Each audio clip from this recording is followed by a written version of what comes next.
Tras la puesta en marcha de la línea 024 para la prevención del suicidio, el Ministerio de Sanidad ha elaborado un documento con las pautas para el tratamiento informativo.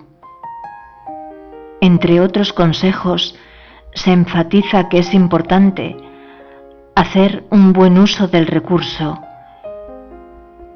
y evitar ocupar la línea con llamadas no relacionadas con esta demanda, y se apuesta por una información que responda a un tratamiento informativo adecuado de la salud mental y el suicidio, y que ayude a cumplir los objetivos de prevención.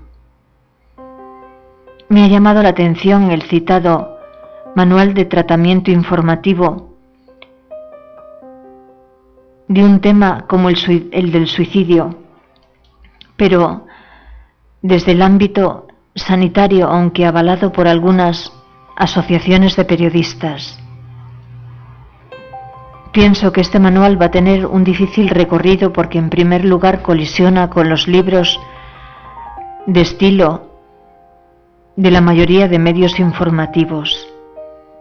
En segundo lugar, porque es imposible embridar el funcionamiento de los medios de comunicación, de los escritores, de los artistas, y todo hay que decirlo, de parte de importante de los profesionales que prestan asistencia a las víctimas de intentos de suicidio o a sus familiares. Y en tercer lugar, porque en los últimos 2 siglos el periodismo apenas ha abordado el suicidio. Toda esta política de silencio mediático, salvo en el caso de suicidas famosos, arranca tal como conocemos hoy en día en 1974, cuando el psicólogo David Phillips acuñó el término efecto Werther para definir la relación entre el aumento de casos de suicidio y la publicación de noticias sobre estos sucesos.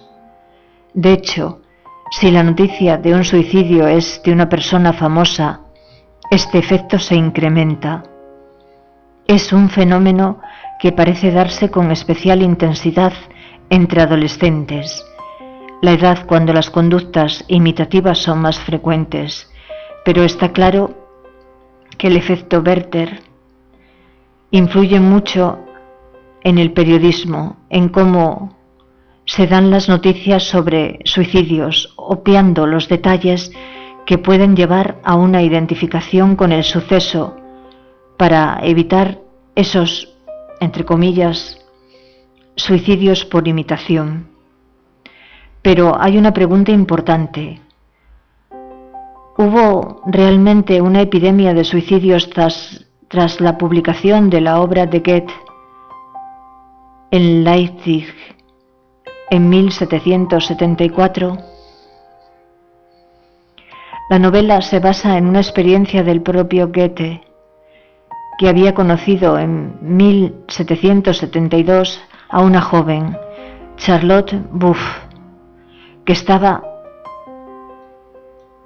prometida con un hombre mayor y de la que se enamoró perdidamente. Es cierto que Goethe no se suicidó, pero sí lo hizo su amigo Karl Jerusalem, con 23 años, a quien le sucedía lo mismo. Jerusalem se pegó un tiro al no ser correspondido en el amor por una mujer casada a la que tiraba los tejos. El tema de la novela es el amor que el joven Werther siente por Lotte, que también se siente atraída, pero ya está comprometida con Albert y se casará con él. Al final Werther se pega un tiro. Nadie, ni el propio Goethe, podía imaginar que la publicación en 1774 de las penas del joven Werther iba a provocar tanta polémica, pero la historia de Werther se convirtió en un hito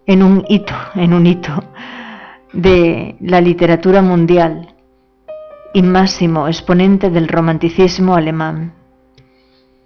El Werther es una de las obras que preconiza la libertad individual que llega con la Ilustración y exhibe la contradicción entre la razón y las emociones, que se abrían paso como rectoras de la conducta humana. El suicidio de Werther sería un acto de valentía, pero Werther creció con la leyenda negra de que su lectura producía olas de suicidios. Esto hizo que en 1787 Goethe la revisase y en una nueva edición ya atribuía el suicidio a una enfermedad anímica y hacía esta advertencia al lector: «Sé un hombre y no sigas mi ejemplo». El Werther de Goethe puede ser el primer bestseller de la historia de la literatura. Su éxito de ventas fue desmesurado.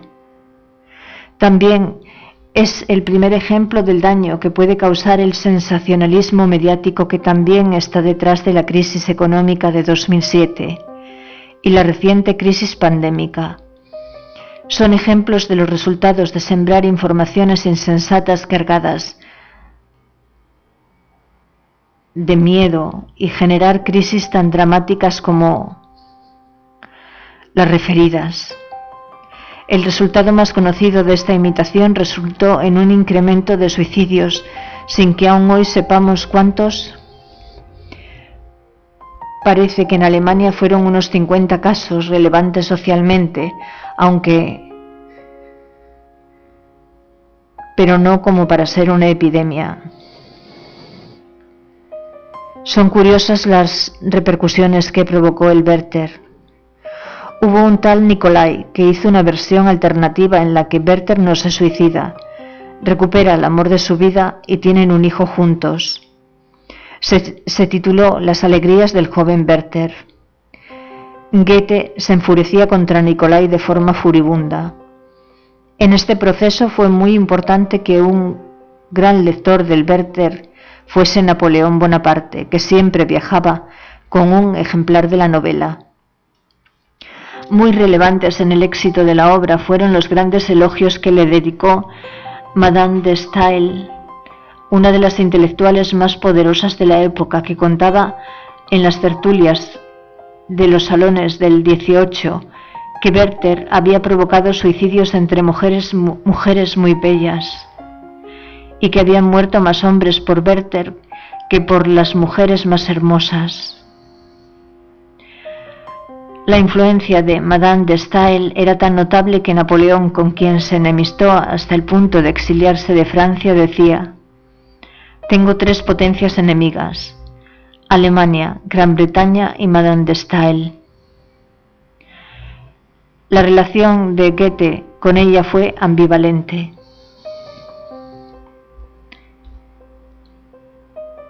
En casi todo, y es muy interesante conocerla. Pero está claro que catapultó el espíritu romántico de la época y el abandono del rígido neoclasicismo. Resumiendo, el examen de la literatura sobre el impacto en la tasa de suicidios tras publicarse el Werther indica que ocurrieron algunos suicidios de imitación, pero no parece que se produjese una epidemia.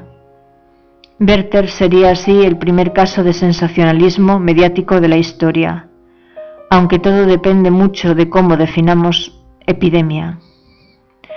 En palabras de Ron, especialista sueco en salud pública, un caso no es ningún caso, 2 es demasiado y 3 casos es una epidemia. El primer psiquiatra que estudió la relación entre dar publicidad a los suicidios en los periódicos y su aumento fue Paul Moreau de Tours en 1875 con su Sobre el contagio del suicidio, donde no encontró relación entre una serie de suicidios consecutivos y su publicidad en prensa. Pero con la publicación en 1897 de la obra El suicidio del sociólogo francés Émile Durkheim, cuando el conflicto sobre cómo hablar de ello estalla con toda su crudeza,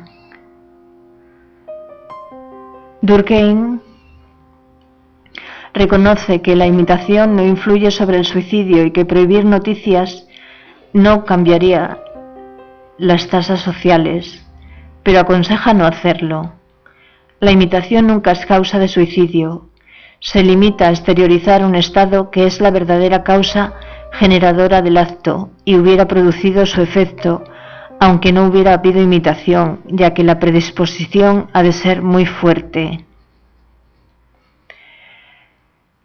En la actualidad seguimos sin datos que nos informen en sentido opuesto, pero el periodismo sigue conflictuado con este tema, como reflejan sus guías de estilo. Está claro que somos seres sociales y no es fácil que podamos escapar al destino que supone la imagen que tienen de nosotros los demás.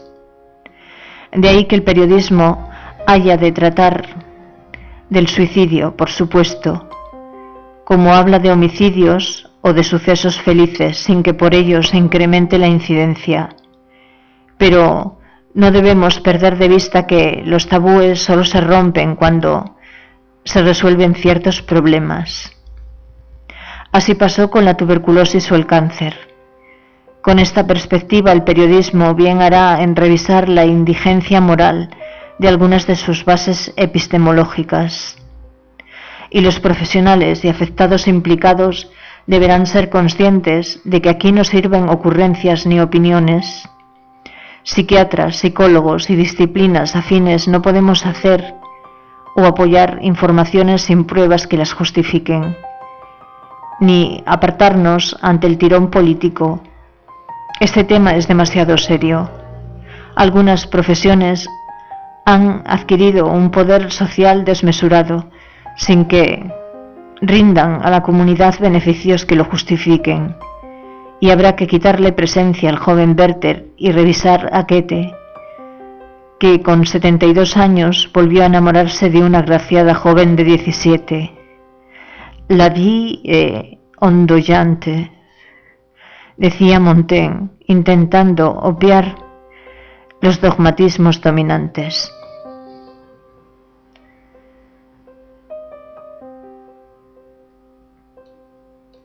Esto salió publicado en Tribuna, en la Nueva España, el domingo 22 de mayo del 2022.